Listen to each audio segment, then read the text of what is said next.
जैसे एक नदी धीरे धीरे अपनी धारा में बहती है और अंत में समुद्र में मिल जाती है, ठीक उसी तरह वह व्यक्ति जो शांत चित्त से निरंतर प्रयास करता है, अंत में सफलता के शिखर पर पहुंचता है।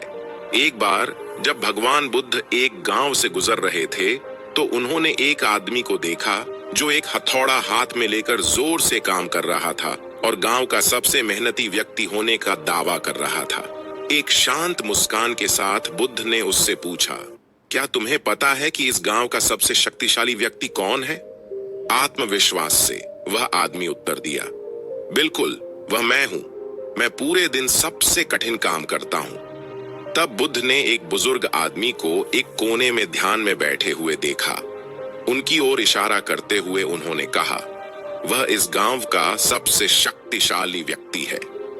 हथौड़े वाला आदमी हैरान हो गया। बुद्ध ने समझाया, असली शक्ति बाहरी दिखावे में नहीं है, बल्कि आंतरिक शांति और निरंतर प्रयास में होती है। उसी तरह सफलता शोर मचाने से नहीं, बल्कि अटल समर्पण और धैर्य से मिलती है।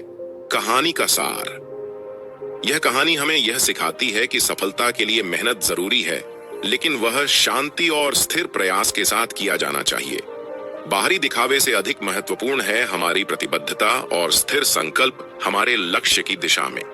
मुझे लगता है कि आपको यह कहानी पसंद आई होगी, तो आप इसी ही कहानियां सुनने के लिए हमारे चैनल को सब्सक्राइब करें और ध्यान से एक लाइक जरूर करना।